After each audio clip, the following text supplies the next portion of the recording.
Olá pessoal, boa noite. Eu passei por aqui para uma conversa rápida.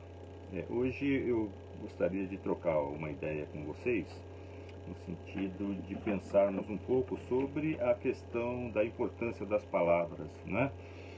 É, como, como linguista que eu sou e professor de língua portuguesa, construção textual, nós aprendemos muito a respeito de determinadas características da língua no sentido de nos dar um repertório para que a gente possa ler nas entrelinhas, perceber a intencionalidade de quem escreve, né? Na análise do discurso a gente fala muito sobre isso, né? Sobre essa questão de saber ler nas entrelinhas. Oi Lourdes Marcondes, boa noite. Prazer reencontrá-la por aqui, nesses caminhos virtuais. Hoje eu estou conversando aqui com vocês, trocando um pouco de ideia a respeito da minha experiência como professor, da minha experiência com a linguagem, né? Por quê? Oi Cris Cascais, boa noite, espero que você esteja bem. Então, voltando à temática que nós estávamos falando, né? Eu gostaria de compartilhar essa experiência aqui com vocês, porque a mídia, ultimamente, com toda essa dinâmica de informação que nós temos, fake news e tantas outras coisas, a mídia vem usando, e isso faz parte de uma estratégia discursiva, vem usando palavras e expressões para se eximir, não é, de algum tipo de acusação acusatória, né, em relação a determinadas informações. Então, por exemplo, usa-se a palavra suposta ou suposto para que se retire aquela carga semântica de responsabilidade de quem fala. Então, por exemplo, não é? Há uma quadrilha instalada, uma suposta quadrilha instalada no Palácio do Planalto, né? Um suposto envolvimento do presidente nisso e naquilo. Então a língua tem essas peculiaridades, não é? No sentido de nos resguardarmos de maiores consequências naquilo que falamos. E é muito importante que a gente saiba como trabalhar com essa ferramenta chamada linguagem, não é? Há alguns anos, quando ainda podíamos trabalhar presencialmente em sala de aula, por exemplo, eu levava muito essa discussão para os meus alunos, né? Quando dizia, por exemplo, para eles a respeito dessa ferramenta maravilhosa que é o saber trabalhar a linguagem, né? Então, por exemplo, eu começava às vezes uma aula perguntando qual é a diferença entre, por exemplo, convencer e persuadir, né? O pessoal principalmente alunos da área de publicidade, de marketing, a gente trabalhava muito isso. Então, quando se diz persuadir, né? Pergunto a vocês, qual é a diferença de persuadir e convencer? Tem gente que usa como se fossem sinônimos, mas na verdade, quando nós pensamos, por exemplo, o discurso publicitário, né? Ele trabalha com com qual com qual desses significados? Ele trabalha com o convencimento ou ele trabalha com a persuasão, né? É claro que a gente vai desconstruindo, não é, esse discurso para poder chegar numa resposta mais palpável, mais objetiva. Então, eu posso dizer para vocês que o discurso publicitário ele trabalha muito mais com a persuasão do que com o convencimento, né? Por quê? A persuasão ela, ela mexe com a nossa emoção, né? Então, quando você quer que alguém venha aderir à sua posição, ao seu posicionamento,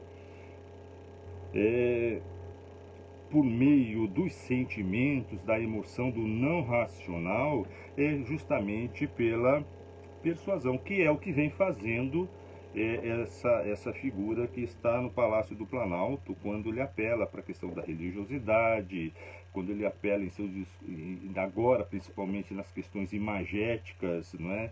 De estar acamado por um problema de saúde, etc. Está mexendo com o quê? Com o emocional, com a persuasão daqueles que ou o apoiam ou têm algum tipo de simpatia. E por outro lado, quando nós trabalhamos o convencimento, nós trabalhamos com provas, com um discurso muito mais calcado no conhecimento, né? Por exemplo, quando você tem uma tese a ser defendida, essa tese ela é basicamente oriunda de uma percepção do conhecimento que tem que procura por meio de provas, por meio da razão, trazer, né, um pensamento, uma adesão, melhor dizendo, não um pensamento, mas uma adesão à sua posição por meio da racionalidade e não da emoção, né? Bom, então a minha ideia hoje era trazer um pouquinho essa conversa, porque nós temos aí na mídia, ultimamente, como já disse no início dessa nossa breve conversa, essa postura, né, da mídia hegemônica, da mídia tradicional, de procurar se eximir de um posicionamento autoral. Por quê? Quando você diz suposta, você está no campo da hipótese, não necessariamente realizável, não é? Agora, quando você diz provável, você está no campo de algo que poderá ser, em algum momento, ser palpável, né? Então, essa breve reflexão que eu proponho aqui é justamente para quê? Para que a gente possa, né, ao ler uma notícia, ao observar imagens, né, termos um repertório crítico em relação àquilo que estamos lendo, àquilo que estamos muitas vezes vendo, estamos ouvindo, né? Em momentos, né, como esse, na era de propagandas falsas, de mentiras, de fake news, temos de estar atentos a essas aspas, peculiaridades da linguagem, para que a gente não se deixe enganar, não é? Então fica aqui esse meu recado, e eu espero que essa conversa possa de alguma forma trazer algum tipo de conhecimento, né? Possa enriquecer de alguma forma o seu repertório. Quando, por exemplo, só para a gente fechar essa breve discussão, por exemplo, quando eu falava a questão da troca de um verbo, por exemplo, né, que pode parecer algo meramente retórico, meramente estilístico, né? Será que essa troca ela pode causar algum tipo de efeito naquilo que eu quero dizer, né?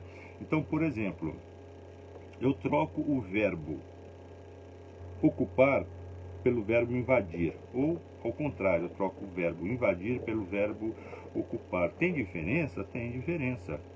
Então, a intencionalidade de quem escreve ao colocar o verbo invadir, por exemplo, é com o objetivo, né, de trazer uma ideia de violência. Você invade algo que tem um dono, por exemplo, né, e há uma espécie de invasão. Essa invasão é feita de maneira forçosa, ao passo que ocupar é algo que está ocioso. Então a gente percebe, né, que a carga semântica é bem diferente na utilização do verbo invadir do verbo ocupar, né, por exemplo. Tá bom? Então eu queria só trazer essa breve reflexão sobre as aspas, armadilhas da linguagem, justamente para a gente, ao ler né, ao assistir, para que nós tenhamos então essa ferramenta crítica que poderá nos ajudar então a perceber a perceber a intenção por detrás, nas entrelinhas daquilo de quem escreveu. Então, gente, eu queria agradecer a Lourdes, a Cris, que vieram para cá. Eu espero que essa conversa tenha sido, de certa forma, produtiva. E para encerrar, então, como faço de outras vezes, eu trouxe aqui o meu violão, está aqui ao meu lado, o meu grande companheiro. Eu vou encerrar com uma música de Geraldo Vandré. Por quê? Eu acho que Geraldo Vandré, na sua intencionalidade, ele traz muitas informações subjetivas que estão presentes ali naquelas entrelinhas, seja do texto, seja dos acordes. E ele tem uma música que eu gosto muito, chamada Aroeira, né? Aroeira é uma árvore.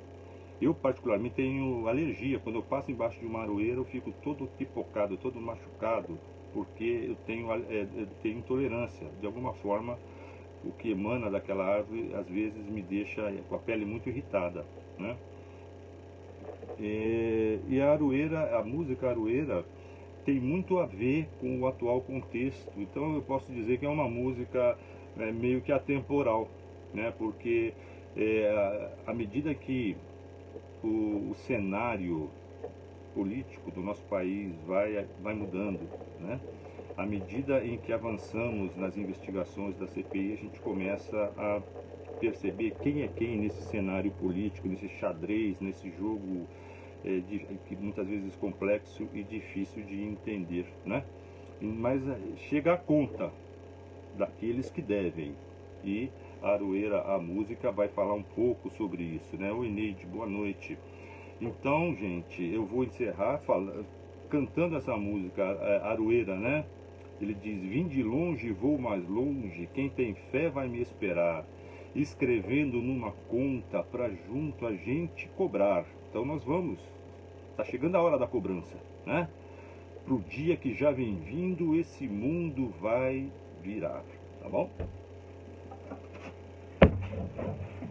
Me arrumar aqui direitinho.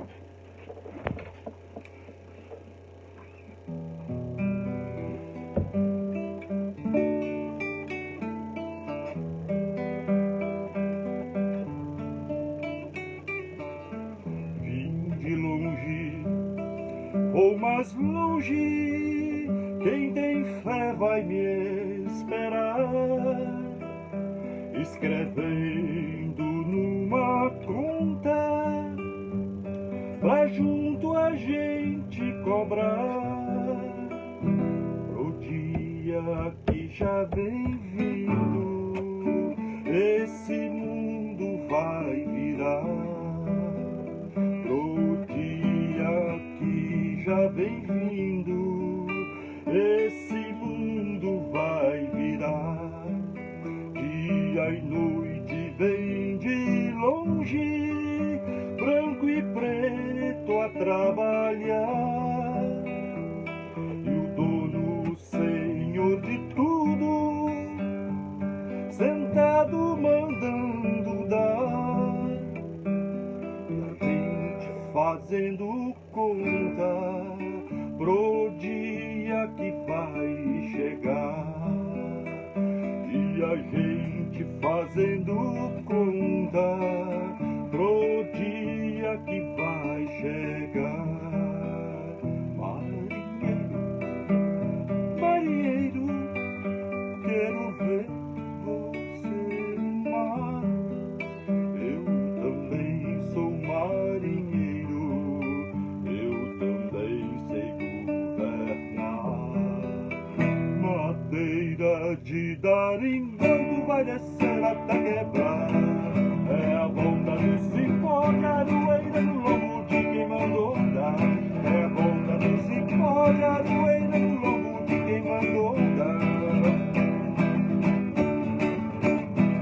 Vim de longe, vou mais longe, quem tem fé vai me esperar, escrevendo numa conta pra junto a gente cobrar, pro dia que já vem vindo, esse mundo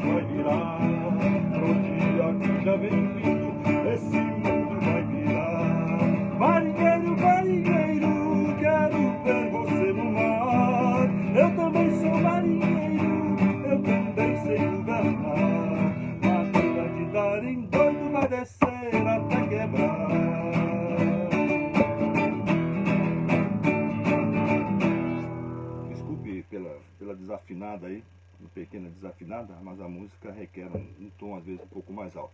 Mas quero agradecer então, Lourdes, a você, a Cris, a Neide, que apareceu por aqui. Sempre bom contar com amigos, com pessoas que compartilham das mesmas ideias, do mesmo sentimento. Como diz a Cris aqui, é isso mesmo, muito propícia a essa música. Aliás, tem uma outra, Cris, que você me fez lembrar agora. Então, antes de eu me despedir de vocês, também dele, né? Porque a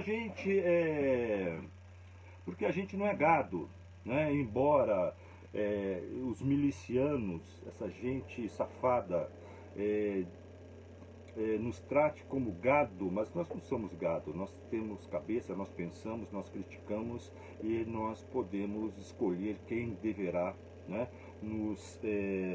que deverá governar o país. O país é coletivo, o país não tem dono, né? Então eu vou encerrar com essa música que eu também gosto.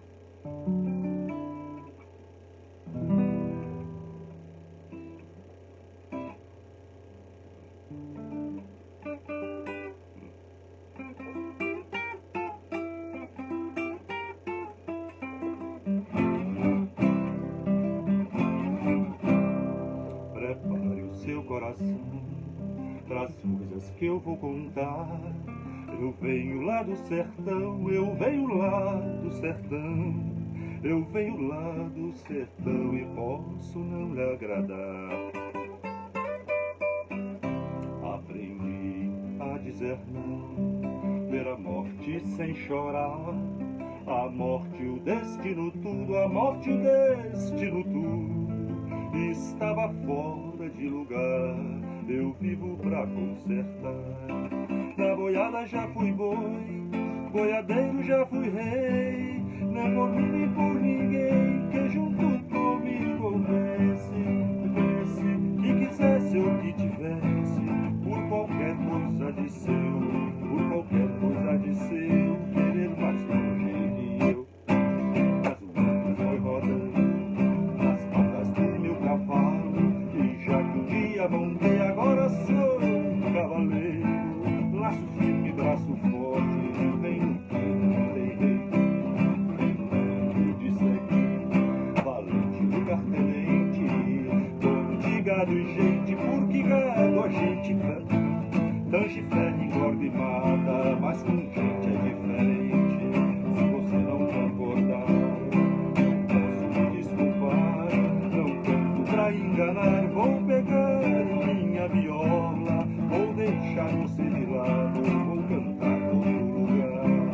Na boiada já fui boi, boiadeiro já fui rei, não por mim nem por ninguém, que junto comigo houvesse, que quisesse ou que pudesse, qualquer coisa de seu, por qualquer coisa de seu, querer mais longe que eu.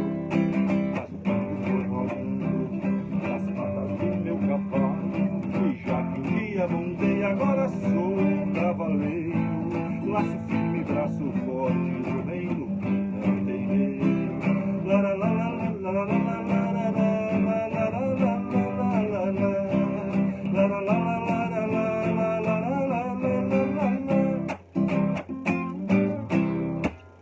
Gente, muito obrigado pelo acompanhamento, pela nossa sintonia. Fiquem com Deus, uma boa sexta-feira, um bom final de semana e, se Deus quiser, com boas notícias. Se cuidem, um grande abraço para vocês, viu?